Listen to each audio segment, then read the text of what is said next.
Assalamualaikum warahmatullahi wabarakatuh.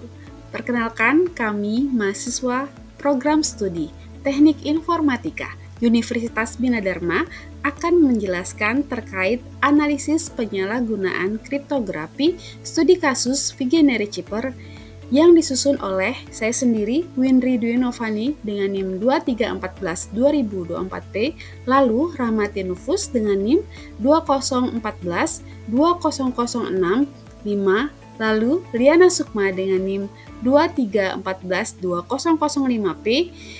Materi ini disusun guna memenuhi tugas dari mata kuliah Kriptografi and Steganography dengan dosen pengampu Bapak Sahri Rizal, RIST, MM, MKOM.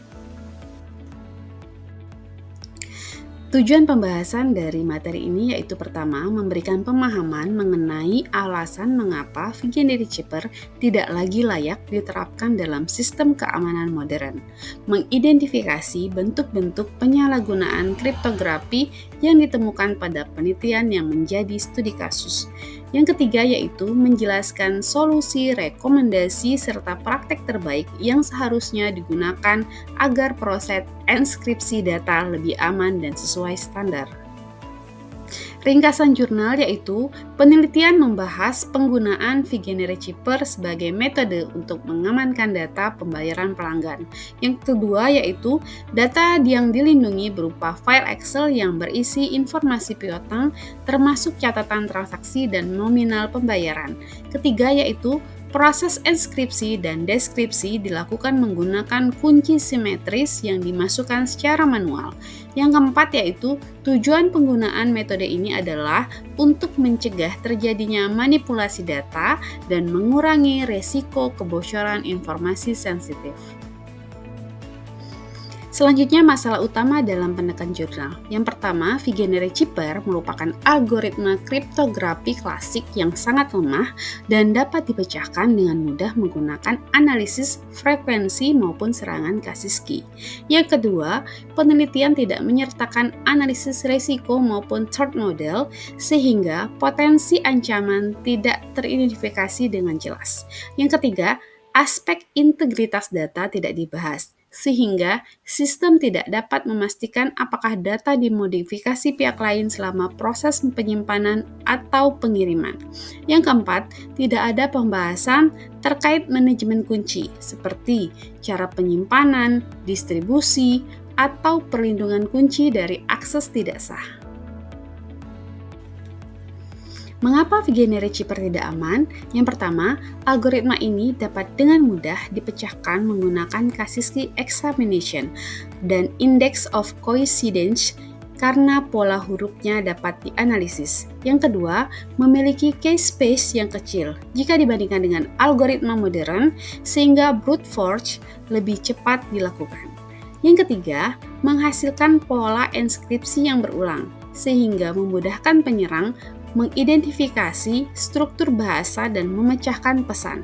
Yang keempat, tidak memenuhi standar keamanan kriptografi kontemporer seperti yang diterapkan oleh NIST atau ISO, sehingga tidak layak digunakan dalam sistem pengamanan data saat ini. Paparan berikutnya akan dijelaskan oleh rekan saya, Rahmatin Nufus dan Liana Sukma. Selanjutnya, saya akan memberikan beberapa contoh penyalahgunaan kriptografi yang sering terjadi. Yang pertama, masih banyak sistem yang menggunakan algoritma lama seperti Wigner untuk melindungi data-data yang sensitif. Padahal algoritma seperti ini itu sudah lama terbukti lemah dan sangat mudah untuk dibobol dengan teknik modern. Yang kedua, ada beberapa anggapan keliru bahwa selama data sudah terenkripsi, maka itu sudah pasti aman. Kenyataannya, tingkat keamanan itu sangat bergantung pada kualitas algoritma yang digunakan, bukan sekedar ada proses enkripsinya saja. Nah, selanjutnya itu banyak implementasi yang mengabaikan praktik keamanan modern, seperti penggunaan IEAD, melakukan key rotation atau memastikan adanya proteksi integritas. Nah, tanpa hal-hal tersebut, enkripsi itu tetap bisa ditembus atau dimanipulasi. Terakhir, risiko juga muncul pada proses distribusi. Misalnya saat kita mengirimkan file terenkripsi melalui email, meskipun file tersebut terenkripsi, salurannya itu tetap bisa disadap atau dicuri, sehingga proses distribusi itu tetap harus dirancang dengan aman. Ada beberapa risiko yang muncul ketika data sensitif itu disimpan atau dibagikan dalam bentuk file Excel. Yang pertama, file Excel itu sangat mudah disalin, dibagikan, atau dibuka oleh siapa saja tanpa meninggalkan log aktivitas. Jadi, kalau terjadi kebocoran, kita itu sulit sekali untuk mengetahui siapa yang menyebarkan atau kapan data itu diakses. Yang kedua, pengiriman Excel lewat email itu juga tidak aman. Email bisa saja diakses oleh pihak yang tidak berwenang, bisa disadap atau bahkan diretas. Jadi, hanya mengirimkan file lewat email itu tidak memberikan jaminan kerahasiaan. Selanjutnya, Excel itu tidak memiliki fitur integritas atau anti-tamper. Artinya, isi file itu bisa diubah oleh siapapun dan perubahan itu tidak akan terdeteksi. Nah, ini sangat berbahaya kalau misalnya data itu sangat penting atau sensitif. Yang terakhir, jika kita mengenkripsi data di Excel menggunakan Figner, itu tidak membuat file tersebut aman. Jadi, Figner itu hanya membuat teks terlihat acak, tapi tidak menyediakan pelindungan keamanan modern, tidak menjaga integritas, dan tidak mencegah manipulasi data. Dengan kata lain, itu hanya membuat data tidak terbaca, bukan benar-benar aman. Nah, lalu apa saja sih yang seharusnya ada pada sistem keamanan modern agar data benar-benar terlindungi?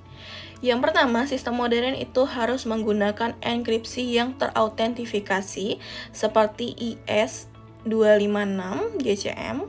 Nah, jenis enkripsi ini tidak hanya menjaga kerahasiaan data, tetapi juga memastikan bahwa data tidak bisa dimodifikasi tanpa terdeteksi. Jadi bukan sekedar mengacak data, tetapi memberikan perlindungan menyeluruh. Yang kedua, sistem juga perlu memiliki mekanisme terintegritas dan anti manipulasi. Dengan adanya fitur ini, setiap perubahan pada data itu dapat langsung terdeteksi sehingga kita tahu jika ada upaya pengubahan yang tidak sah. Nah, selanjutnya, kunci enkripsi itu harus dikelola dengan aman. Sistem modern biasanya menggunakan layanan seperti KMS atau perangkat khusus seperti HSM. Nah, tujuannya adalah untuk mencegah pencurian kunci, karena seaman apapun algoritmanya, kalau kuncinya bocor, datanya tetap bisa bocor. Yang terakhir, sistem itu perlu menerapkan audit trail atau kontrol akses. Dengan begitu, hanya pengguna yang berwenang yang dapat melihat atau memodifikasi data sensitif. Dan setiap aktivitas itu dapat direkam sehingga mudah ditelusuri jika muncul masalah. Nah, ada solusi yang tepat jika ingin menerapkan kriptografi dengan benar sesuai dengan standar modern. Yang pertama, kita harus menggunakan algoritma terenkripsi modern seperti IIS-GCM atau CACA20 Poly 1305. Nah, kedua algoritma ini itu sudah teruji, direkomendasikan secara internasional, dan memiliki perlindungan lengkap mulai dari kerahasiaan sampai integritas. Yang kedua, kunci enkripsi itu tidak boleh disimpan langsung di dalam kode aplikasi atau file konfigurasi. Praktik yang benar adalah menyimpannya di tempat yang aman seperti HSF atau KMS agar kunci tidak mudah dicuri atau diakses oleh pihak yang tidak berwenang. Selanjutnya, proses pengiriman data itu harus diamankan menggunakan TLS13. Dengan protokol ini, data yang dikirim itu tidak bisa disadap, dicegat, atau dimodifikasi oleh pihak lain selama proses transmisi. Nah, yang terakhir, untuk menghindari implementasi yang salah, kita sebaiknya menggunakan library kriptografi modern seperti Lipsodium atau Google Think. Nah, library ini sudah menyediakan fungsi-fungsi keamanan yang sudah siap pakai dan mengikuti standar kriptografi terbaru, sehingga mengurangi risiko kesalahan implementasi. Dengan menerapkan keempat poin ini, sistem bisa mencapai tingkat keamanan yang jauh lebih kuat dan sesuai dengan praktek industri. Selanjutnya, kami akan membahas tentang cipher klasik versus cipher modern.